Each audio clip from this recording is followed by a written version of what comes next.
Well, hello. Welcome back to Scrappy Wednesday.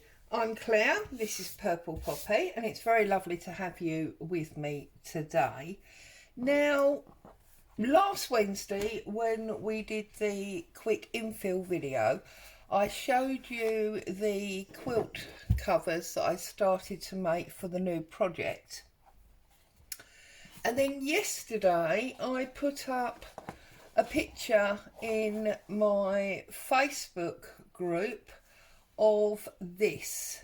Now, the reason I put this into the Facebook group yesterday was in case you didn't have a quilt and you wanted to craft along. Just 1 second, I need to check my camera because I've got a feeling that you're about to do a bit of an avalanche. So sorry about that wobble. Right, I think that's better. It's probably going to fall now when it wasn't before, but anyway. So if you haven't got an old quilt to use, bearing in mind this is Scrappy Projects, what I did here, now admittedly this is new fabric, it's not old, but it was an odd piece that was in my fabric box, so that to me makes it a scrap. Excuse me. And this book cover is technically a scrap because I've taken the insides out, and yeah, I'm allowing it, as it were. So what I did was I took some of this, let's turn it around so you can see, some of this is actual thermal curtain lining, okay, and I folded it over and over so that I had 6 layers to give me that really luxurious soft springiness onto this really hard book cover. And I sewed the backing onto the top fabric, making sure I had, you know, a nice raised edge area, yeah, and that I had sufficient excess to be able to tuck onto the book cover, so that I can tuck, bring it this way again to make sure it's in, so that I can tuck it round and down, obviously not quite like that, but round and down, so just make sure it's in the middle, okay. And in order to not wrap round the spine, because the spine's got the title of the book, that's why I glued the excess from the left side directly onto the book cover, because that gives me that nice fold over point edge, okay. So if you wanted to go along and do something like that, that's how I did that. I mean, I've used, as I say, this thermal curtain lining. You could use old towel, anything that's going to give you a nice luxurious springy bit.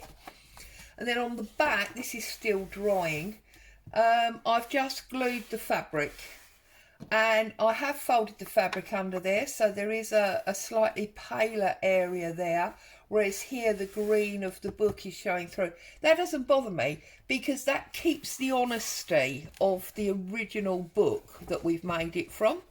That's how I feel about it anyway. So you can see there that you've got the front that's got depth and the back that's flat. And that's how I did that one, okay? So I'm going to set that to one side because this is the one that we started working on. So, what I have done here is, I did show you the quilt, I think. I've got it just here. So, I had this quilt, an old quilt that we loved, but it had this stain on that I just couldn't get out. So I decided I was going to cut it up for journaling, and I wanted to use it, get all the pieces out the way, I wanted to use it on my cover. So this one here, which is the back, going to be the back cover, because it's got the scalloped edge, I've actually cut all the way around the scallop. I've put my tie closure, which is from an old nightdress, which I thought was appropriate with the quilt, between the 2 layers, because the back, let me pull it back out again and show you. The edge has got this blue and white, then you've got the scalloped edge, and then on the back you've got all this pink and white gingham with hearts on. So you've got lots of sort of different fabrics within the one, which is what you nearly always get with a quilt, because most quilts are patchwork of some sort. So I used the blue edge there, the top there. Now you can see the quilting is still there. It's nowhere near as bouncy as the one I made with the curtaining, but it is bouncy. And I've made this onto some chipboard, but you can see there's no bounce here. And the way that I did that to me was the important bit, because I know, you can see this one's got the back, the edge and the tie again. I knew that if I wrapped the quilt over the top, it was going to be really bulky, and I didn't want that. So what I did was I took the quilt, let's move all this so it's really easy for you to see. I took the quilt, I laid my card on where I wanted it, because I wanted to position the scallop, okay? So I laid it on where I wanted it, and I drew round it. And having drawn round it, what I did was I unpicked all of the quilting stitches. There's still some cotton in here. You see, I unpicked all of those stitches, okay? But only down to my line. And then when I'd unpicked it all, I cut the wadding and the back layer off, so that I only had the front, so that now I'm only going to wrap over the thin bit. I'm sure that makes sense to you. You are not silly, you know what I mean. So that's how I did that. So now I'm going to just line it back up, and I'm going to stick it on. So I'm using my Collal glue because it's fabric, and I'm just going to glue all the way around that scallop, across the top, down the side, okay, and then obviously through the middle. Now normally I would glue my board so that I could spread it out, but the thing is, because I'm not putting it square on, as it were, I need to glue the actual quilt. So line it up to my cut line and press, okay, and then I'm going to turn it over, give it a good press down, make sure that's nice and secure. And then you see we've got, again, we've got our blue back, we've got our wadded top, and we've got our string. And then just bring in the back. So now you can obviously glue on the board, okay, and find my spreader,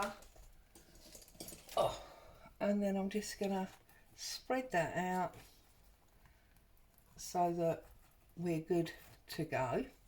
And as always, I'm going to take that corner in first, okay, then I'm going to take the short side in,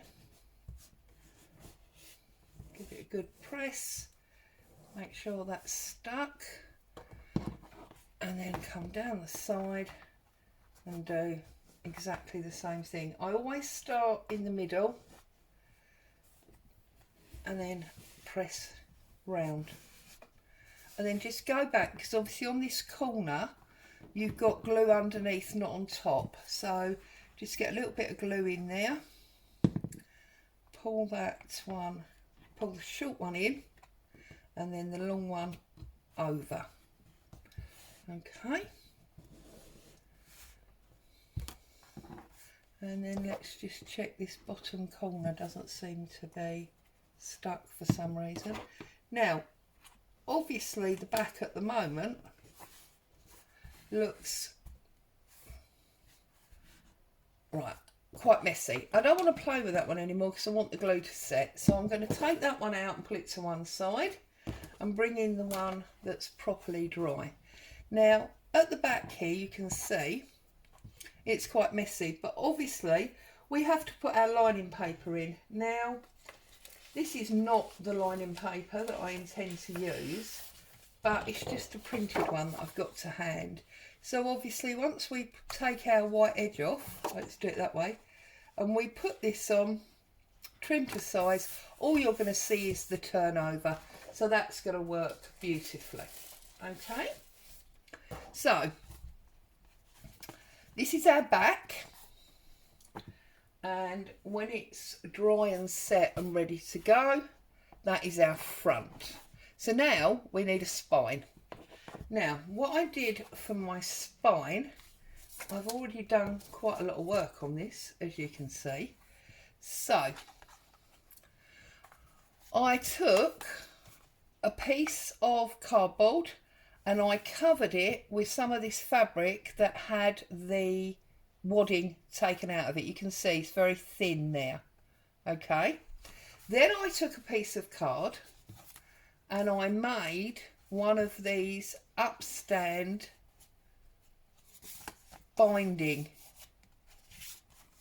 things, and the way that you do that, I have shown you this before and I'm sure you may have seen it on other people's videos, but the way that I did that is to put my spine card, which obviously will be the same height as your front and back, and it will be as wide as you want it to be.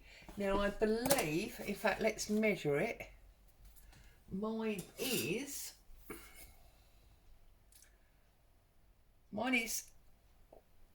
5.5 centimetres, or that's 2 inches and 1/8, 2 1/8 inches.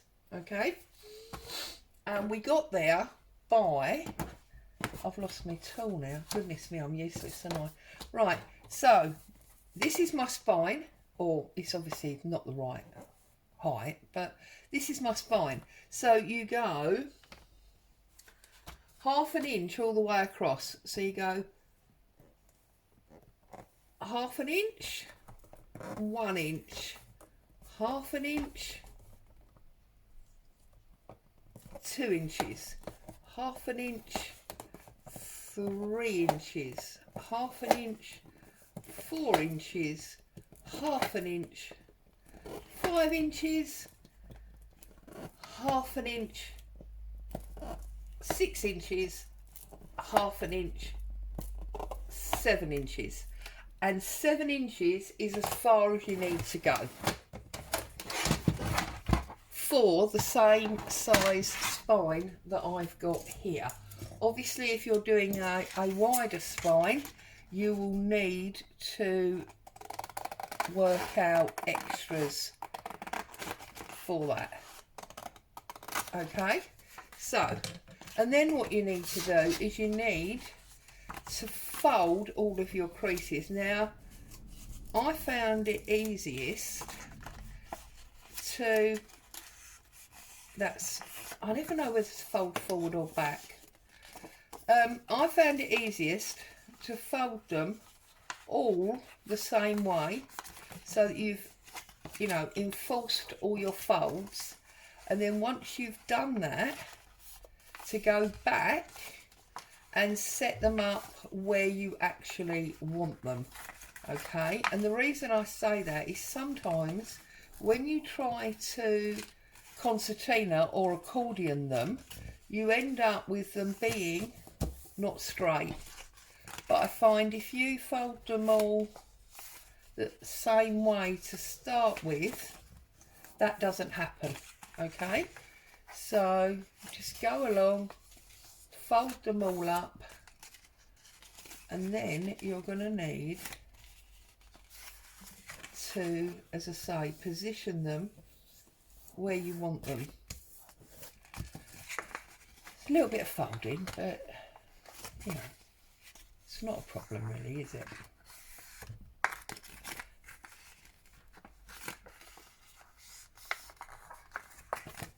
See, now that one I've got slightly off skew.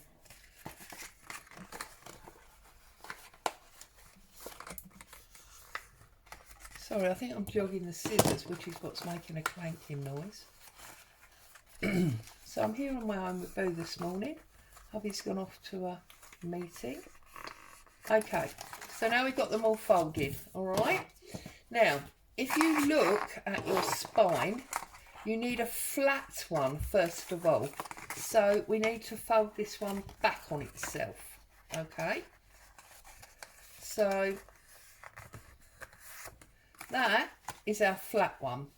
We then need to fold these two together to make it strong. That's that one there, okay? You then need, so at the moment, hang on, I'll show you what I mean.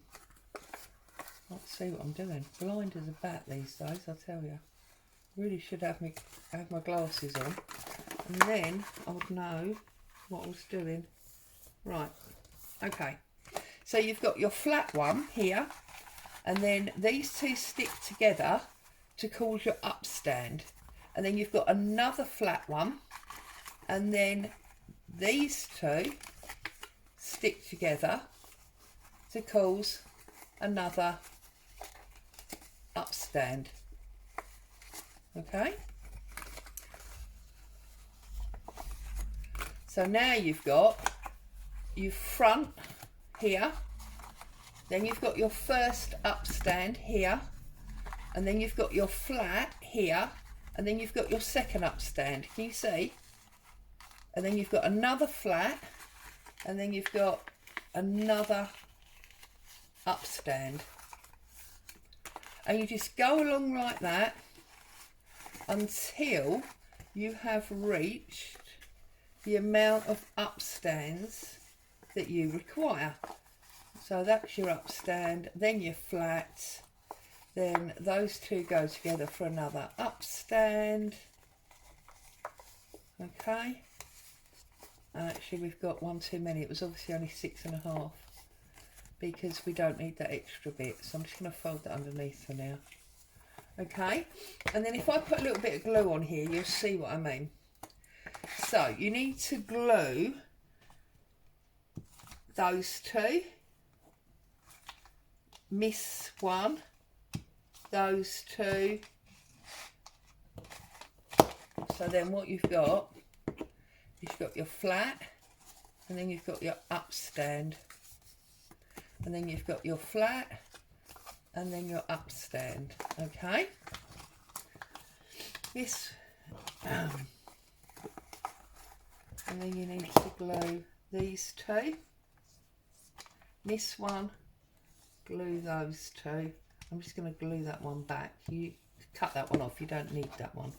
It's just sort of done it, two thingy. So then you're going to join that, and then you're going to join those two like that. Okay, shall we cut this one off because it's getting a bit confusing, isn't it? Because it won't stick. It's because this paper's glossy and I've only used Pritt Stick, so get rid of that because we don't need that. And I'm lying to you, it's not Pritt Stick at all, is it? It's glue stick. But anyway, so there you go. You got one, you got two, and you got three, and you got four, and you've got your flats in between. Yes, so that is how I made the spine that went on there. But I decided that I actually only wanted 3 in the end, so then I cut this one off. And this is what I'm saying to you about, you know, things always change. Crafting is organic. So I cut that one off, and this one for some reason is choosing not to stick. Put a bit more glue on there. Okay, and there you have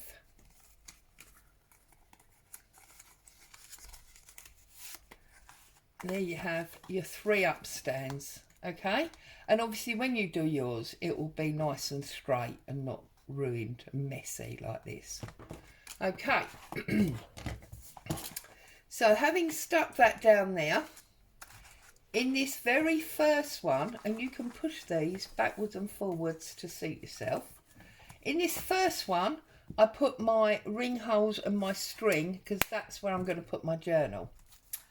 On the second one, fold it over, and on this side is where I stuck my pocket sheet. Okay, so I had a piece of card, I covered the top where I knew my pocket wouldn't reach, so, and then I put my 3 pockets on. So here are my 3 pockets. Okay, and all that I've done with these is I have folded over an extra 1/2 inch on each side and put a cutout. You can see here I went paper, paper, and then the Edith Holden. So, paper, paper, Edith Holden. Okay, and obviously you start gluing from the top. So let me get a bit of book paste so I don't get glue all over everywhere. And I'm sure you've done this before. It's easy.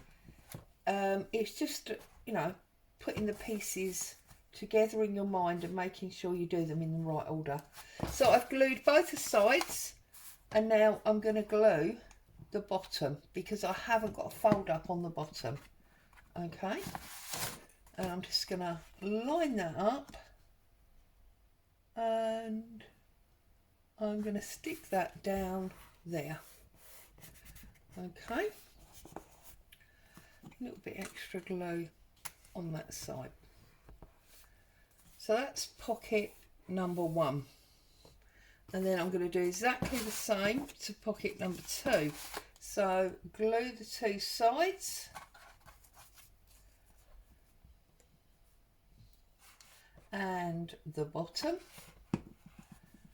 turn it over, bring it in and line it up, move it up a little tiny bit and stick it down. There's pocket number 2. Okay, and then pocket number 3, exactly the same. Excuse me, getting hungry, I haven't had breakfast yet. Right, line it up, make sure it's properly to the bottom, stick it down, and there's pocket number 3. So then the first part of our folio journal is that we've got 3 pockets. Here we go, we've got 3 pockets. I should have got something firmer, shouldn't I? 1, yeah, that's not going to work. 2, 3 pockets on that side, and then when we turn it over, we've got 1, 2, 3 pockets on that side. That glue obviously needs to dry.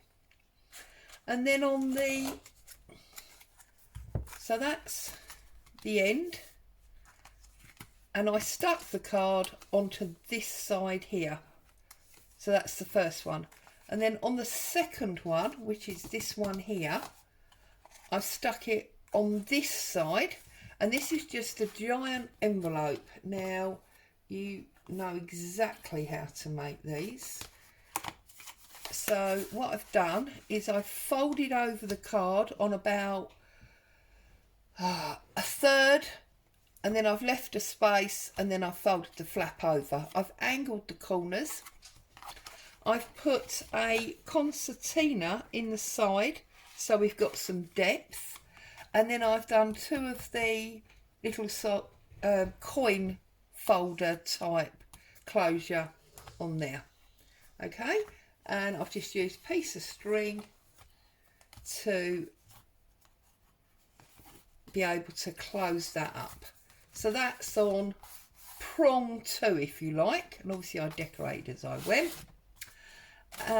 So there's your holes for your journal, there's your pocket sheet, there's your envelope sheet, and then on this third one here, this is what I think is the clever bit, because what I've got here is an opening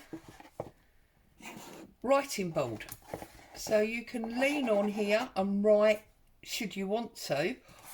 Yeah, so I've made a little pocket there by folding the edge up, and I folded the edge up to make sure it didn't catch. And so obviously we can put things in there. So it's like a lady's mini fold out writing desk. And then here on my brown stamp paper, I just made 1, 2, 3 more much larger pockets than these ones we had here.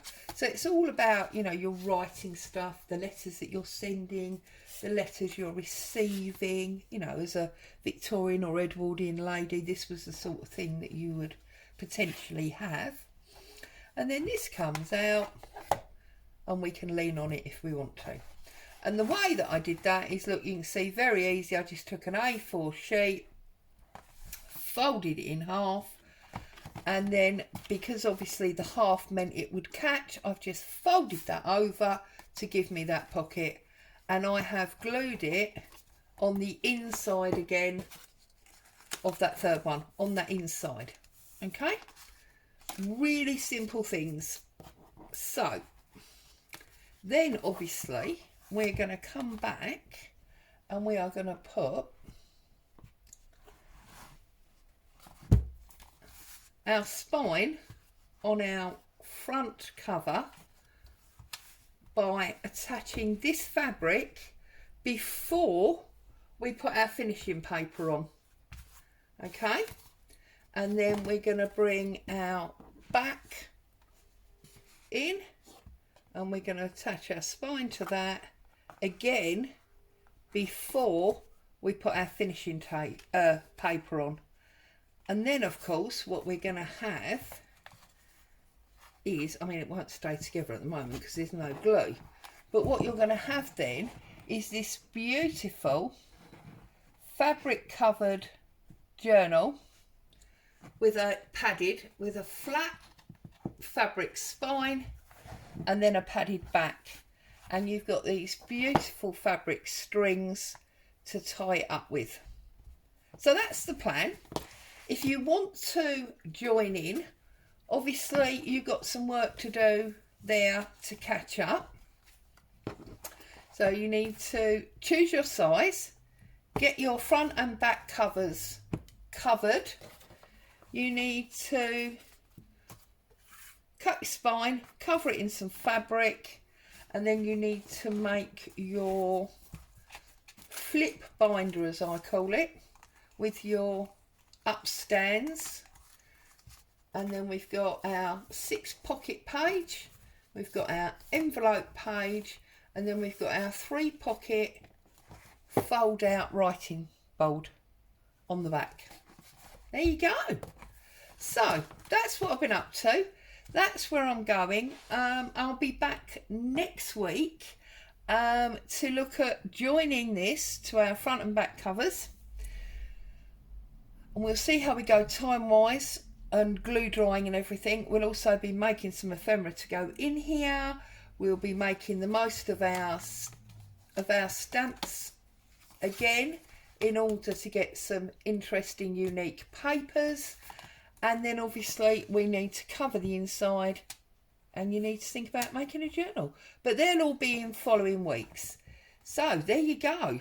That's where you need to get to. You need to get your front and back done. And you need to get your spine with bindings done. So, happy crafting. I hope you'll join in. I think this is going to be a lovely ladies folio book. And I'll be back to see you very soon. Bye bye for now. Take care.